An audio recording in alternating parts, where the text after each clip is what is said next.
Hello, fellow peasants. Today I'm going to be sharing with you my horror films that I own.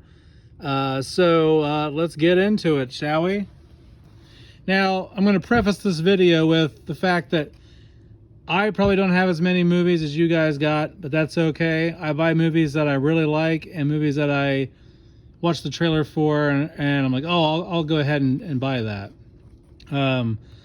So I have not a whole lot of movies as you think I would as a big horror fan, but I think I have some cream of the crop shit. So here we go. First on the list, The Omen. This has Omen 1, 2, and 3. The Omen is a really good movie. Little dude is son of the devil, tries to take over the world, move up the ranks in politics, and good stuff. Good 70s horror. Next, the Friday the 13th collection. This is the 8-movie collection because I could really give a fuck less about Jason Goes to Hell or Jason X. So this has Friday the 13th uncut all the way to Jason Takes Manhattan, which is still a piece of crap, but it's still not as bad as the as Jason X or Jason Goes to Hell. So yeah, Friday the 13th. Next, Friday the 13th Killer Cut. This came out in 2009, I think. It's good. It's decent. It just doesn't have that 80s nostalgia that I like, but it's decent. Next, I Know What You Did Last Summer. It's really good. It's a classic late 90s slasher. Check it out sometime if you haven't seen it already. It's kind of like the Scream movies. I Still Know What You Did Last Summer. It's a sequel. Not as good as the first, but it is in some ways. It's just a little more action-packed, which I like. It's a little more fast-paced, but it's a good movie. A Nightmare on Elm Street. Really like this movie. I think it's a little dated nowadays. I think the ending just needs cut out of the film, where he's like, dragging the blow-up doll through the front door of the house. Just looks like shit. But other than that, classic Wes Craven staple. Cherry Falls. I came into this late. Turns out it was actually kind of banned after Columbine happened, because it has school violence or whatever.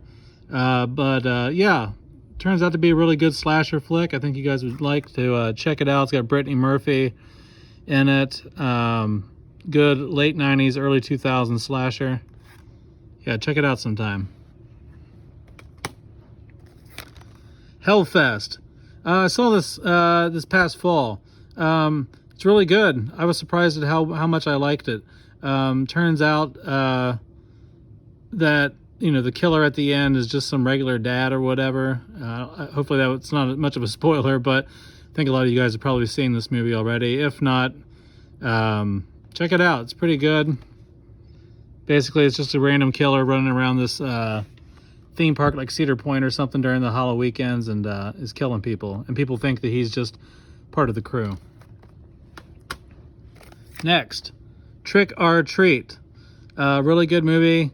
It's kind of an anthology. There's multiple storylines going on, and they all wind up together at the end.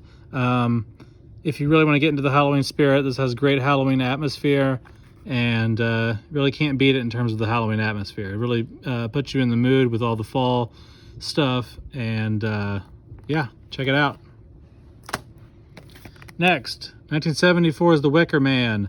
I just did a review on this one. I'm not going to go into too much detail, but basically this guy goes to this island looking for this missing girl, and the cult lies to him and tells him they don't know what's going on or where she's at, and he's got to figure it out. Next, Rosemary's Baby from Roman Polanski in 1969. Really awesome movie. I think everybody knows about Rosemary's Baby. If you don't, check it out. It's one of the first films to come out that were really controversial based on the sex in it, and the drug use, and the topic of Satanism. House of the Devil, Ty West film from 2009, set in the 80s. This girl goes to babysit for these creepers out in the woods. Turns out to be not what she thought it was, and yeah, good throwback to 80s horror. He does a really good job of capturing like the feel and vibe of past generations horror films.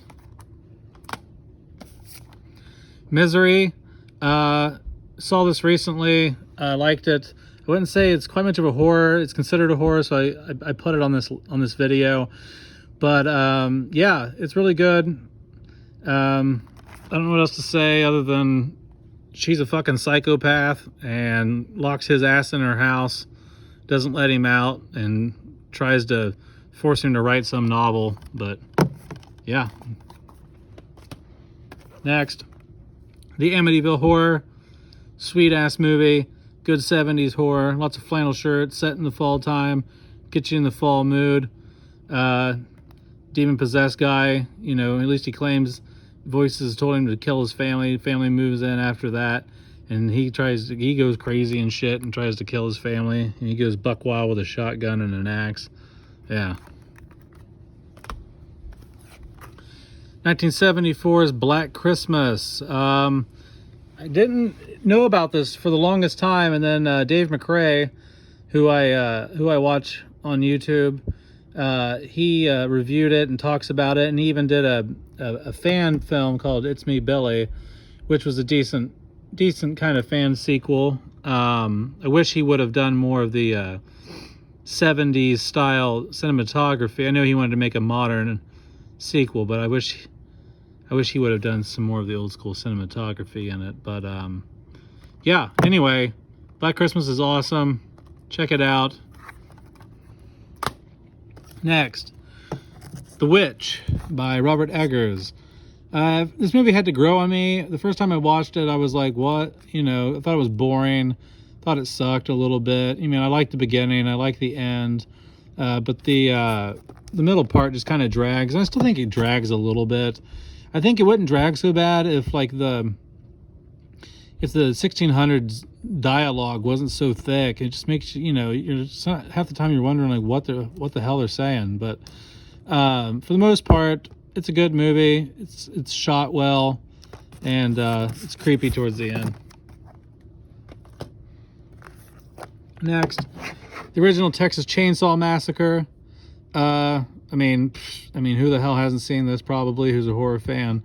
Good stuff. This is the box set. And next is The Devil's Rejects, and then House of a Thousand Corpses. This is the double pack that I got. It's got both movies. I like House of a Thousand Corpses better than Devil's Rejects. Devil's Rejects is decent, but House of a Thousand Corpses is better. It just has more of a creepy, I don't know, it just has a creepier vibe.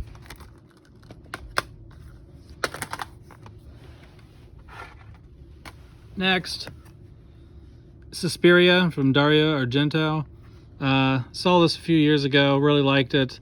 It's not quite the masterpiece that everybody says it is. See, masterpiece. It's good. It's shot well. It's interesting. It's nice to look at, but it can drag a little bit, and it can kind of be a little boring. But overall, it's a good picture. The Serpent and the Rainbow from Wes Craven. Kind of an underrated, off the radar film from Wes Craven. Basically, this guy, he's an anthropologist. He's hired by this pharmaceutical company to go down to one of the Caribbean islands, I think, maybe South America somewhere, and see how they're making this zombification potion or something that's making people act like zombies, or something. Yeah, it's cool. Next, Don't Look Now. Everybody and their brother has been saying what a fucking masterpiece this is, and how it's the best thing since sliced bread. I thought it was good. I thought it was interesting to look at. It's something you pop in during the fall when you want that creepy fall vibe and, you know, the atmosphere, but I don't know. It might be something I watch once every couple years. I don't think it was worth all the hype or the praise that it gets. Next, The Exorcist. I got a nice little, you know, my Blu-rays in there, and I got a little book from William Friedkin. It kind of goes into some detail about the film, but The Exorcist, everybody's seen it pretty much. If you haven't seen it, do yourself a favor and go see it. To me, it's the best horror film of all time. Nothing can top it. It's fantastic. It is a fucking masterpiece. Yeah. Next, I got the Scream trilogy on here. It says it's a 5-film set, but it's not. It just has Scream, Scream 2, Scream 3, and then 2 extra discs, but back, you know, making of and crap like that. I only like the first 3 Scream films. 4 and 5 can get fucked. I don't really care for those. They're not needed. In my opinion, the 3rd film wraps it up nicely with Sydney leaving the back door open on the house and being comfortable with leaving it open because she feels safe now. Next, Halloween, 1978. Good stuff. The OG. Halloween 2, very good. The sequel, awesome sequel. Basically takes place in the same night. Halloween 3, Season of the Witch.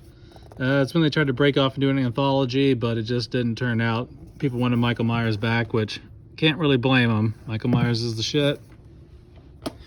Next is Halloween 4. Halloween 4 is really good. It's a decent sequel to the first 2, and Michael Myers comes back, and it's shot really well. Halloween 5. Halloween 5, a lot of people like to dog on this movie, but I think it's decent. It's good in a shitty way. It's like one of those so bad it's good type movies, and yeah, I like it. Next, Halloween, The Curse of Michael Myers, unrated producer's cut. So I think I prefer the theatrical just because the theatrical has better kills. This one is just kind of like, you know, they put in some of the original Halloween theme songs and cut out some of the violence, and it fits together a little more. The way it's edited makes the story come together a little better, but I think I like the theatrical better. Next is the 3-pack triple feature. It has H2O, Halloween Curse of Michael Myers, the theatrical that I said I prefer, and Halloween Resurrection, which is the turd of the whole entire franchise. Yeah, I mean, it's just bad. I just can't get through it. It's just a horrible movie. Next, 2-pack, Rob Zombie's Halloween and theatrical edition of Halloween 2. These are not the unrated director cuts. These are the theatrical versions, which I prefer from Rob Zombie. His director's cuts are just unnecessarily too long and just unneeded. So yeah, I don't like either of these movies really. I mean, they're decent, but I'd rather watch the OG. I'll just pop these in if I'm just looking for some some nonsense, but especially this one. My God, the second one is just horrible. Next is Halloween 2018, which was when they retconned everything after the first film and made a direct sequel. Yeah, so I really like it. This is actually, I think, number 2 or 3 in my list, in my Halloween ranking. I really dig it. I walked out of the theater at first like, man, this movie sucked, but it's kind of grown on me. Next is Halloween Kills. Alternate ending really sucks. She just says, "I'm coming, Michael," and drops the phone and walks out of the hospital. Yeah, didn't really care much for Halloween Kills. Thought it was decent, the parts with Michael in it, but the hospital scenes were crap. The acting was horrible, and yeah, I hope Halloween Ends is a lot better. Next, The Thing from John Carpenter, from 1982, I believe. Awesome film. Scientists are trapped down in Antarctica with this alien thing, and it shapeshifts, and they don't know who in the group it's turned into, and so it picks them off one by one, and it's a good time. Real claustrophobic action movie. Next, Alien. Everyone says Aliens is better. I've never seen any other movie other than the first Alien, so I can't really say whether that's true or not. I'm someone who just kind of likes to stick with originals, except for, like, you know, the longer running stuff like Michael Myers. And Jason, you know, those are just meant to be crappy sequels that you enjoy for the fuck of it. But, you know, stuff like this, you know, I just like to stick to the originals. But anyway, yeah, Alien, good movie. And the last one that I have is Pumpkinhead. Yes, very interesting B-rated movie. I think they're talking about remaking it.